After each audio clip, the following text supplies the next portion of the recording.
हरे कृष्ण। आप सभी लोगों का भगवत गीता ज्ञान प्रबोधिनी में स्वागत है। हम इसके 6वें अध्याय उपासना के विभिन्न स्तर से चर्चा कर रहे हैं। हम इस कथा भक्त प्रहलाद भगवान के एक शुद्ध भक्त इस कथा से चर्चा कर रहे हैं। कृपया आप सब लोग मेरे साथ ये मंगलाचरण पढ़ लीजिए।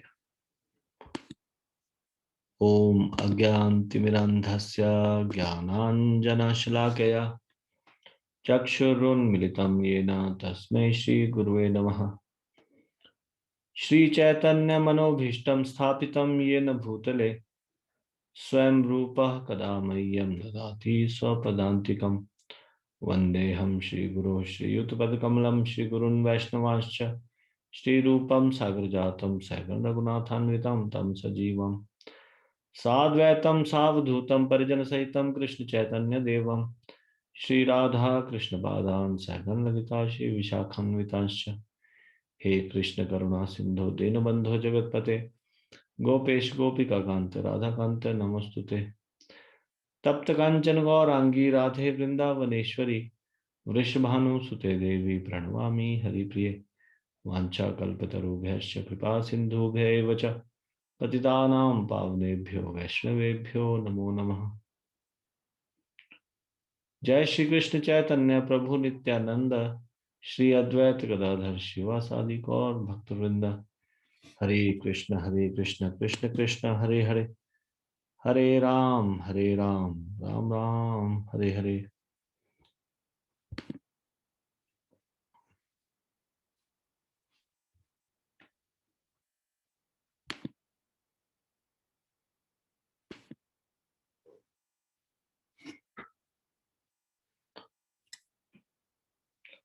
तो हमने चर्चा की थी हिरण्यकशिपु के वध तक।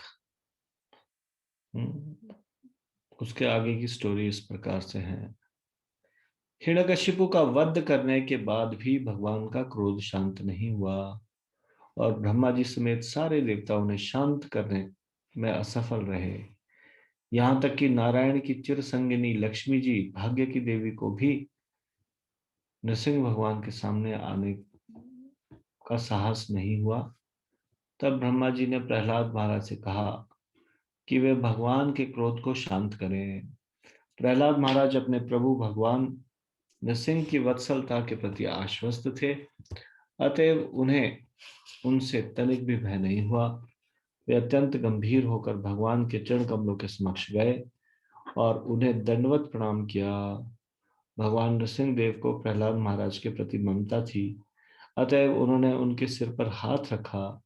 इस स्पर्श से प्रहलाद महाराज को तुरंत ही ब्रह्म ज्ञान प्राप्त हुआ। इस प्रकार उन्होंने ब्रह्म ज्ञान से तथा पूर्ण भक्तिमय आह्लाद से पूरित होकर प्रार्थना की। उन्होंने अपनी प्रार्थना में जो उपदेश दिए वे निम्न प्रकार हैं। तो ये उपदेशों की चर्चा बाद में करेंगे, पहले इसके आधार पे इनके प्रश्नों के उत्तर दीजिए। नरसिंह देव को कौन कौन शांत न कर पाया, अंततः किसने उन्हें शांत किया?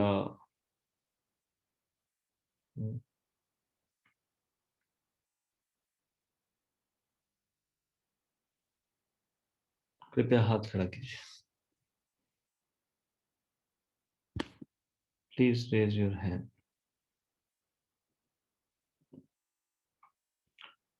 सुमन शर्मा माता जी। यस माता जी। सुमन शर्मा माता जी, आप बताइए। हरे कृष्ण प्रभु जी, दंडवत प्रणाम। हरे कृष्णा धन्वत जी। प्रभु जी, नरसिंह देव को ब्रह्मा जी समेत सारे देवता उन्हें शांत करने में असफल रहे। नारायण की चिर संगिनी लक्ष्मी जी भाग्य की देवी को भी नरसिंह भगवान के सामने आने का साहस नहीं हुआ। तो ब्रह्मा जी ने प्रहलाद महाराज को कहा कि भगवान के क्रोध को शांत करे। प्रहलाद महाराज ने नरसिंह देव के क्रोध को शांत किया था।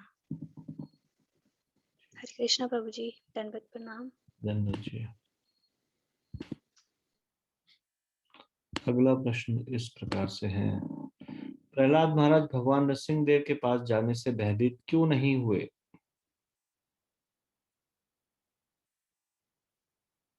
प्रहलाद महाराज नरसिंह देव के पास जाने से भयभीत क्यों नहीं हुए?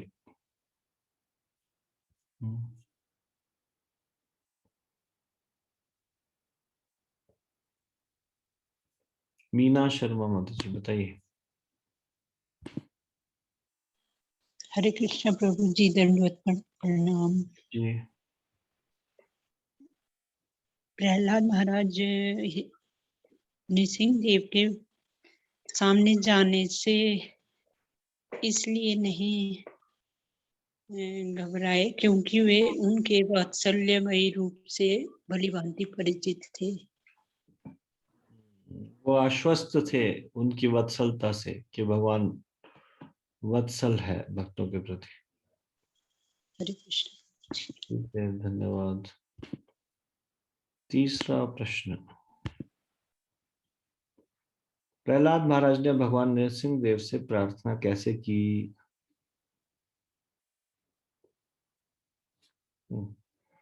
कैसे प्रार्थना की?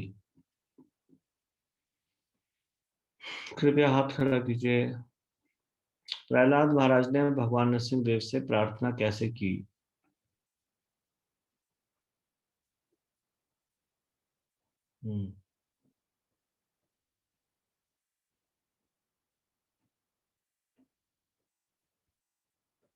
मुस्कान माता जी आप बताइए। हरे कृष्ण प्रभु जी, दंडवत प्रणाम। जी। प्रभु जी, प्रहलाद महाराज अपनी रिस्पेक्टफुल ओबिसेंसेस लॉर्ड के लोटस फीट पे उन्होंने प्रस्तुत किया उनके बिफोर, और नरसिंह देव ने उन्हें बहुत ही अफेक्शनेट से उनके सर पे अपना हाथ रखा, और क्योंकि भगवान ने उन्हें पर्सनली टच किया तो उनको एकदम से ही स्पिरिचुअल नॉलेज सारी अचीव हो गई, और उसके बाद उन्होंने अपनी सारी जितनी भी प्रेयर्स है भगवान को पूरी स्पिरिचुअल नॉलेज के साथ और पूरी डिवोशनल एक्सटेसी के साथ प्रस्तुत की। ठीक है, हरे कृष्णा प्रभु जी, दंडवत प्रणाम। धन्यवाद। अब अगले पैराग्राफ को सुनिए। इस पैराग्राफ से आपको ये 3 आंसर देने। भगवान को कौन सी चीजें प्रसन्न नहीं करती? भगवान को केवल कौन प्रसन्न कर सकता है? भगवान को कौन प्रिय है और कौन नहीं? भगवान लोगों से प्रार्थना क्यों स्वीकार करते हैं? क्या दूसरों से स्वयं का गुणगान स्वीकार करना मिथ्या अहंकार नहीं है? तो यहाँ पे इस पैराग्राफ से आपको ये उत्तर मिलेंगे। प्रहलाद ने कहा, मुझे इसका गर्व नहीं है कि मैं साक्षात भगवान से प्रार्थना कर रहा हूं। मैं तो भगवान की कृपा का भूखा हूं, क्योंकि बिना भक्ति के कोई भी उन्हें प्रसन्न नहीं कर सकता। कोई उच्च कुल में जन्म लेकर या महान ऐश्वर्य से या विद्या, तपस्या या योग शक्ति से उन्हें प्रसन्न नहीं कर सकता। सचमुच ही ये सब उन्हें प्रिय नहीं है, क्योंकि भक्ति के अतिरिक्त उन्हें अन्य कुछ भी प्रसन्न नहीं कर सकता। यहाँ तक कि 12 ब्राह्मण गुणों से संपन्न ब्राह्मण जाति का व्यक्ति भी उन्हें उतना प्रिय नहीं जितना कि चांडाल के भी घर में जन्मा भक्त प्रिय होता है। वे उसकी प्रार्थना स्वीकार करते हैं। भगवान को किसी की प्रार्थनाओं की आवश्यकता नहीं है, किंतु यदि कोई भक्त भगवान से प्रार्थना करता है तो इससे उसे काफी लाभ पहुंचता है।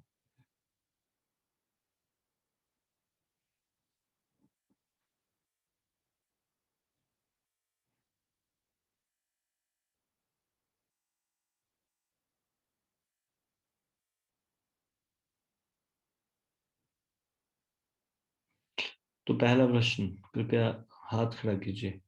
भगवान को कौन सी चीजें प्रसन्न नहीं करती और भगवान को केवल कौन प्रसन्न कर सकता है? Please raise your hand.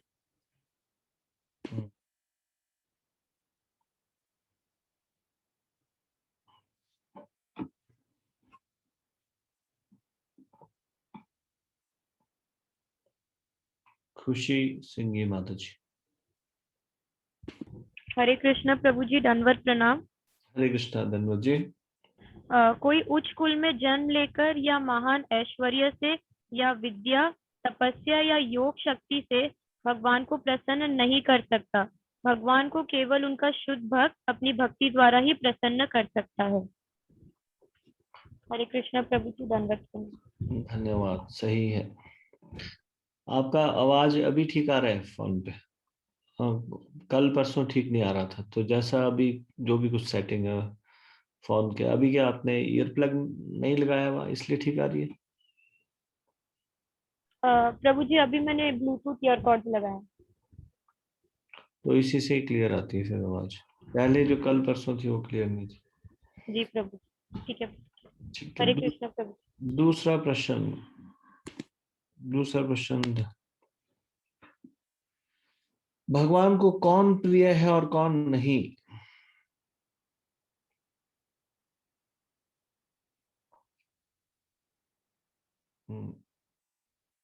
Komal Singh माता जी। हरे भगवान, कृष्ण प्रभु जी, दंडवत प्रणाम।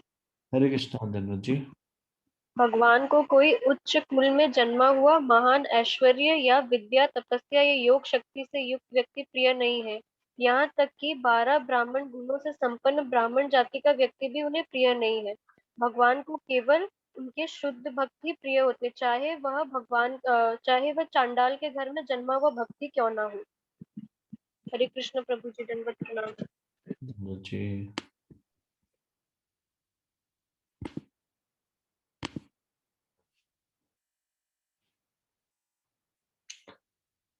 तीसरा प्रश्न, भगवान लोगों से प्रार्थना क्यों स्वीकार करते हैं? क्या दूसरों से स्वयं का गुणगान स्वीकार करना मिथ्या अहंकार नहीं?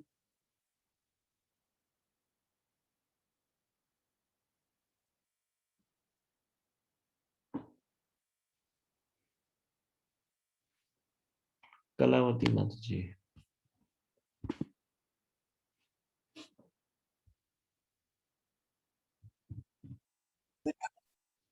कलावती माता जी। हरे कृष्णा प्रभु जी, दंडवत प्रणाम। ओके। प्रभु जी, भगवान अपने भक्तों की प्रार्थना स्वीकार करते हैं उन पर अपनी कृपा देने के लिए। और दूसरा क्वेश्चन जो है, मिथ्या अहंकार है कि नहीं, वो एक जीवात्मा के लिए हो सकता है, क्योंकि मिथ्या अहंकार क्या है? जो चीज हमारे पास नहीं है हम उसके लिए जो अहंकार करते हैं वो है मिथ्या अहंकार। जैसे कि ये मेरा घर है, मेरी गाड़ी, जो कि हमारी एक्चुअली है नहीं, जिसके लिए हम अहंकार करते हैं। तो भगवान तो षड ऐश्वर्य से पूर्ण है, वो तो सुप्रीम कंट्रोलर है, उनका सब कुछ है, तो उनको अहंकार कैसे होगा? अहंकार वो भी मिथ्या अहंकार, जो कि पॉसिबल नहीं है। अगर हम इसको एक एग्जांपल से समझे, ये मैटेरियलिस्टिक है, भौतिक जगत है, कि जैसे अगर अंबानी आकर बोलता है कि मैं अंबानी हूँ, तो उसको हम मिथ्या अहंकार नहीं बोल सकते, क्योंकि ये सचमुच वो अंबानी है।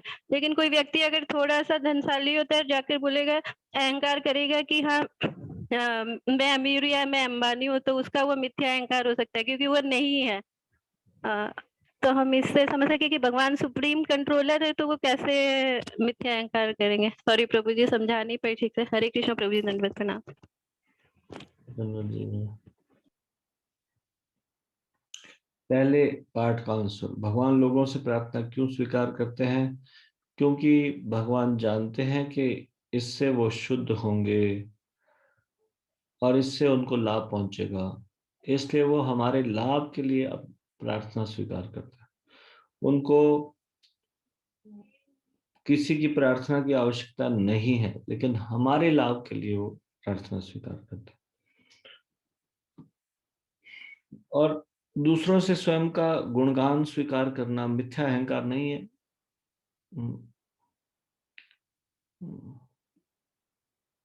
भगवान के मामले में भगवान स्वीकार कर रहे हैं, वो जो भी वो बोल रहे हैं वो सत्य है भगवान के विषय में।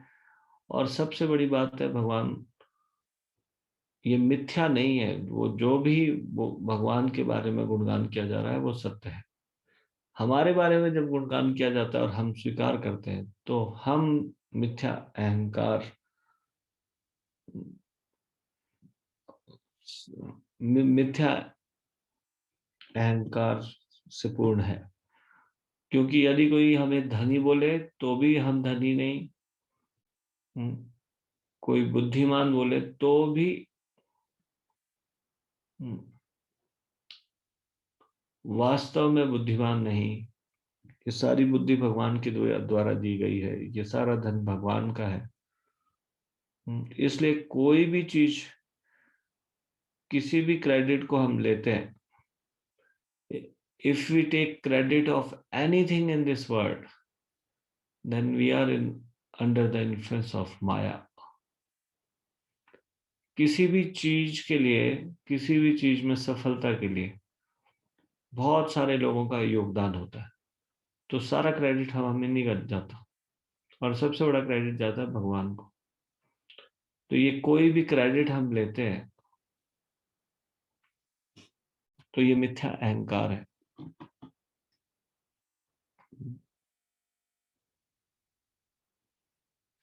Next paragraph. नरसिंहदेव अकेले प्रहलाद के लाभ के लिए नहीं, अपितु सारे मानव कल्याण, समाज के कल्याण के लिए प्रकट हुए थे। आई थिंक इसको हम अगले क्लास में ही करेंगे। अभी श्रीमद् भागवतम की चर्चा कर लेंगे। भगवत गीता ज्ञान प्रबोधिनी की जय, श्रीमद् भगवत गीता की जय, शिल प्रभुपाद की जय, निताई गौर प्रेमानंदे, हरि हरि बोल। आप सब लोगों का बहुत बहुत धन्यवाद। हरे कृष्ण।